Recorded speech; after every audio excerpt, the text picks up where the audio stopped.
আসসালামু আলাইকুম ওরহমতুল্লাহি ওবরাকাতু। সম্মানিত ভিউয়ার্স, দেশ এবং প্রবাসে যে যেখান থেকে আমার এই আধুনিক কৃষি ইউটিউব চ্যানেলটি দেখছেন, সকলকে আন্তরিক অভিনন্দন। আশা করি সকলে ভালো আছেন। আলহামদুলিল্লাহ, আমিও আল্লাহ তাআলার অশেষ রহমতে ভালো আছি। আলহামদুলিল্লাহ, দীর্ঘ অনেক দিন পর খামারে আবারও বাচ্চা উঠালাম। তো ওদেরকে আমি এর আগেও বলেছিলাম যে আমি কিছুদিনের মধ্যে বাচ্চা উঠাবো।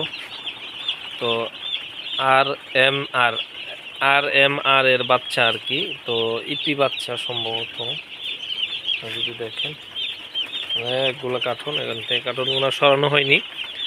তো যাই হোক, সর্বশেষ আমি বাচ্চাগুলো গতকাল 36 টাকা করে নিয়েছি। যদিও আরও অন্যান্য কোম্পানিগুলো আরও 2 টাকা কমে বাচ্চা দিয়েছিল। তো আমি বাচ্চাগুলা তাদের রেট ছিল 36 টাকা, রেট অনুযায়ী নিয়েছি। তো আলহামদুলিল্লাহ, বাচ্চাগুলো এখনও সুস্থ আছে, ভালো আছে। এখানে আমি বাচ্চা নিয়েছি হলো 2520 পিস, 2520। তো আজকে আমার প্রথম দিন। সকালে বাচ্চা রাত্রে আসে নাই, বাচ্চাগুলো সকালে আসছে আর কি। সকাল 8টা, সাড়ে 8টার দিকে আসছে। তো প্রিয় দর্শক, যারা আপনারা মুরগি এই মুহূর্তে বাচ্চা নিতে চাচ্ছেন, এখন নিতে পারেন, যেহেতু বাচ্চার রেটটা একটু কম আছে, 35 টাকা থেকে 40 টাকার মধ্যে। তো এখন যদি আপনারা মুরগির বাচ্চাটা নেন, তাহলে আশা করি আপনারা যদি যত্ন সহকারে মুরগিটাকে লালন পালন করেন, তাহলে একটা ভালো প্রফিটের আশা করতে পারবেন ইনশাল্লাহ। আপনারা এখন বাচ্চা উঠাতে পারেন। আর যারা অতিরিক্ত দাম দিয়ে নিয়েছিলেন, এখন বেচতেছেন, তাদের অবস্থা কিন্তু ভালো না। আমি যতটুকু জানা আছে, ডিলারদের সাথে কথা বলছিলাম, ওনারা বলল 22-23, কোনো জায়গায় 32-33 টাকা রেট, মানে এক এক জায়গায় এক এক রকম রেট যাচ্ছে। অন্য অন্য কিছু ডিস্ট্রিক্ট আছে, ওইদিকে একটু বেশি যায়, এটা সবসময় বেশি থাকে, এটা অন্য বিষয়। সার্বিক যে দেশের পরিস্থিতি, ওইটা হইলো বড় বিষয় আর কি।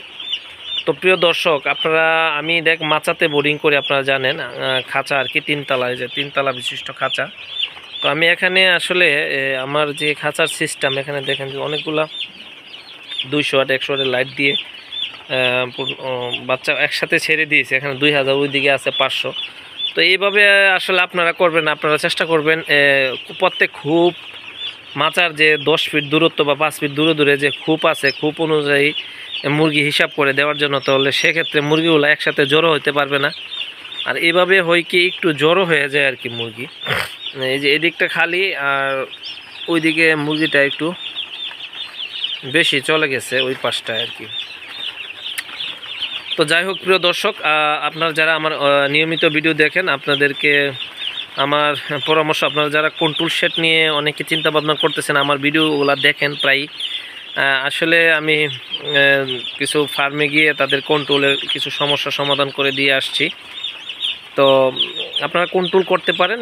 বর্তমানে যে পরিস্থিতি, গরম বা বাংলাদেশের বৈশ্বিক যে অবস্থা, সামনে যে আরও তাপমাত্রা বাড়বে, সেজন্য কিন্তু আপনারা কন্ট্রোল ছাড়া মুরগি পালাটা খুব টাফ ব্যাপার হয়ে যাবে। আজকে কর্পোরেট কোম্পানিগুলা সফল, তারা, কারণ তারা, আমি এর আগেও বারবার বলেছি, কারণ তারা কন্ট্রোল, তাদের শেডগুলো খুব অত্যাধুনিক এবং বাহিরের থেকে করা আর কি, বাহিরে যেভাবে শেড করে। তো যাই হোক, আমরাও যারা আছি, আমাদের শেডগুলোকে মডিফাই করে আর কি। আমরা তো আর এত বড় শেড করতে পারবো না। আমাদের শেডগুলো আমরা যে অবস্থায় আছি, ওইগুলাকে মডিফাই করে ইনশাল্লাহ আমরাও কন্ট্রোলে আসবো ইনশাল্লাহ। এতে করে যদি আপনাদের কোনো সহযোগিতা লাগে, আমাকে বলবেন।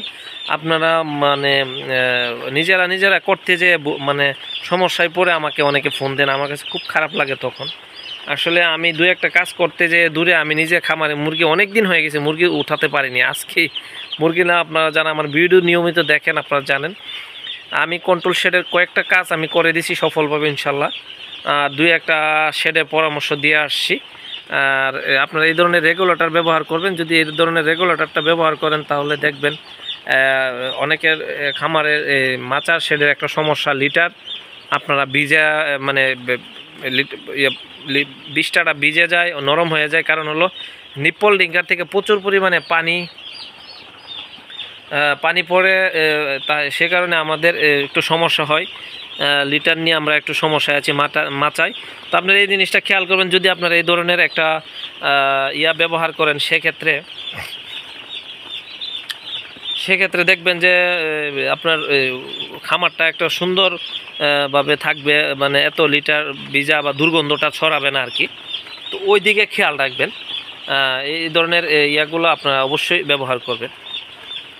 আর বাচ্চা বোর্ডিং আপনারা গরমকাল মোটামুটি যারা একটু বুঝেন তো বুঝেনি, আপনারা হিট বাল্ব দিয়ে মোটামুটি একটা বোর্ডিং করবেন। আর বোর্ডিংয়ে আমি আসলে এক এক সময় এক একটা ওষুধ ব্যবহার করি।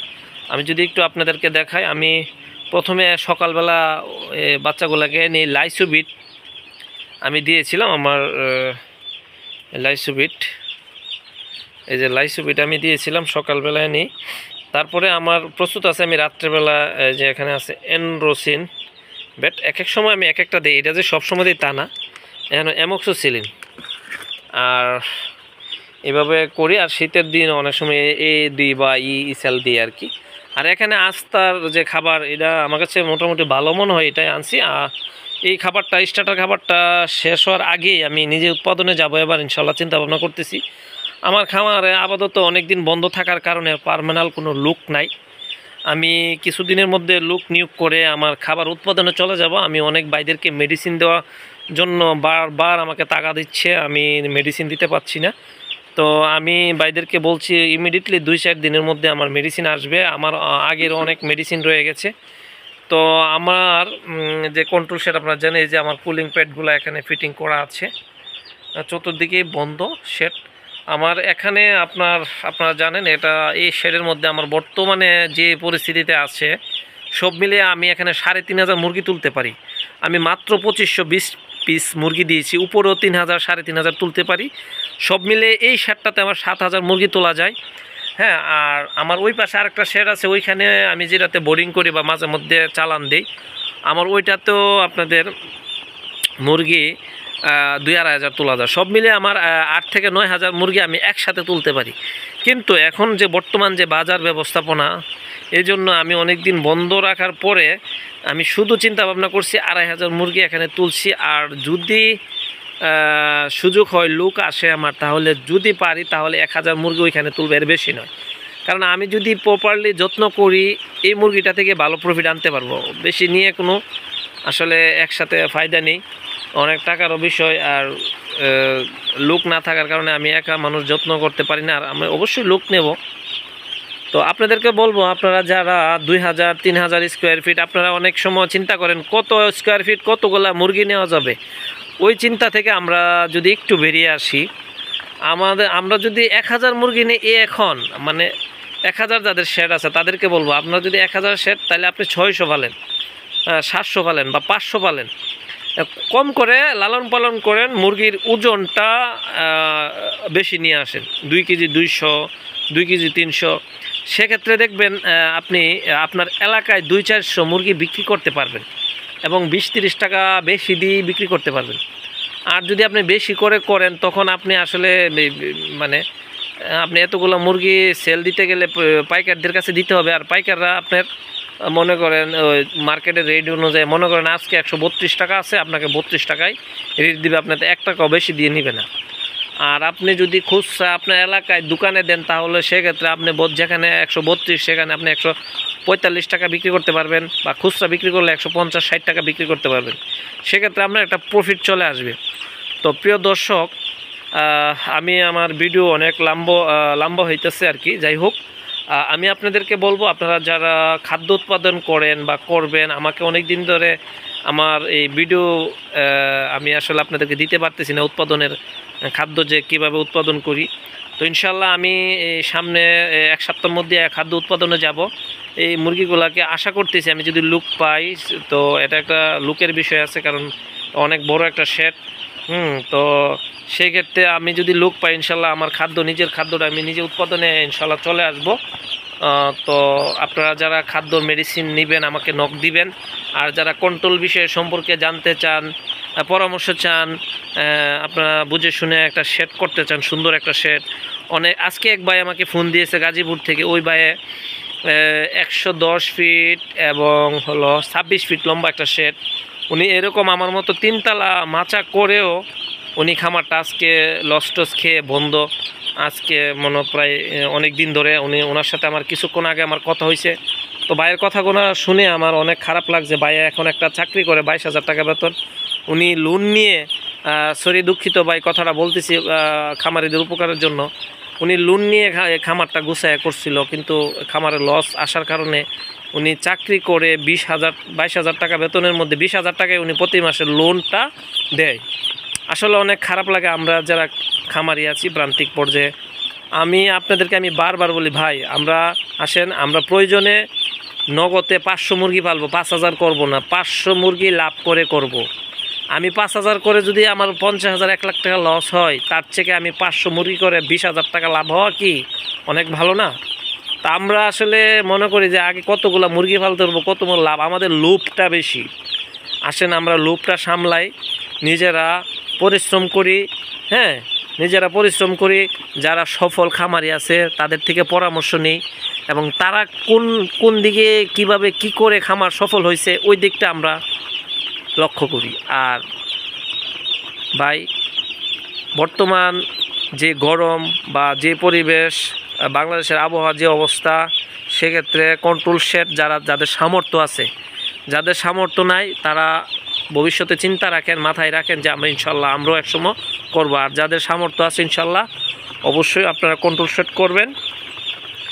যত ধরনের সহযোগিতা লাগে ইনশাল্লাহ আমি 17 সাল থেকে আমার শেডটা কন্ট্রোল। আপনারা অনেকে আমার ভিডিওতে, আমার পিছনের যত ভিডিও আছে আপনারা দেখবেন যে আমি কন্ট্রোল শেড নিয়ে কথা বলি।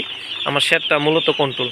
তো আমি চেষ্টা করতেছি যে একটা সুন্দর সিস্টেমের মধ্যে আমার শেডটাকে রাখার এবং অন্য খামারিদেরকেও সহযোগিতা করার। তো প্রিয় দর্শক, আজকে আর কথা বাড়াবো না। তো আপনাদের উদ্দেশ্যে এটুকুই বলবো, আপনারা আমার চ্যানেলটি সাবস্ক্রাইব করবেন। ইনশাল্লাহ আমি যেহেতু মুরগির বাচ্চা নিজের সামনে খাবারের বিষয়ে আলোচনা করব, আমরা কিভাবে খাবার উৎপাদন কমিয়ে মুরগির উৎপাদন খরচ পার কেজি উৎপাদন খরচ 110 থেকে 15 টাকার মধ্যে আনতে পারি। মানে মাংস আমি যদি 3 কেজি খাবার খাওয়াই তাহলে মুরগির ওজন আসবে 2 কেজি 200 ইনশাল্লাহ, আমার নিজস্ব উৎপাদিত খাবার দিয়ে। তো সেই ক্ষেত্রে আমার মুরগির ওজন, আমার যে কস্ট হবে সেই কস্টে আমার যে হিসাব, ওই হিসাবে আমার 110 থেকে 16 টাকা পর্যন্ত পার কেজি মাংস উৎপাদন করতে খরচ। আর সেই ক্ষেত্রে যদি আমার 100 বাজার 30 হয়, 20 হয়, 35, আমার কিন্তু লাভই থাকে। তো সেই প্রসেসটা আমরা যারা কিছু খামারি মোটামুটি নিজেরা নগদ টাকা দিয়ে করি, তারা ইয়েতে উৎপাদনে আসতে পারবো। আর অনেকে আছে হুজুকে পরে মেশিন হুটহাট কিনে নেয়, বা এগুলা করবেন না। হুটহাট করে মেশিন কিনে অনেকের মেশিন ঘরে পড়ে আছে, নষ্ট হইতেছে, এরকম কাজ করবেন না। হ্যাঁ, বুঝে শুনে যুক্তি পরামর্শ করে একটা কাজ করবেন যাতে আপনি লাভবান হইতে পারেন। হ্যাঁ ভাই, আপনাদের কাছে আমার একটা অনুরোধ। তো প্রিয় দর্শক, অবশ্যই আমার চ্যানেলটি সাবস্ক্রাইব করবেন, আমার পাশে থাকবেন, আর বেশি বেশি করে শেয়ার করে দিবেন যারা প্রান্তিক খামারিরা যারা আমার ভিডিওটি দেখতে পারে। তো ধন্যবাদ সকলকে। আসসালামু আলাইকুম ওয়া রাহমাতুল্লাহি ওয়া বারাকাতুহু।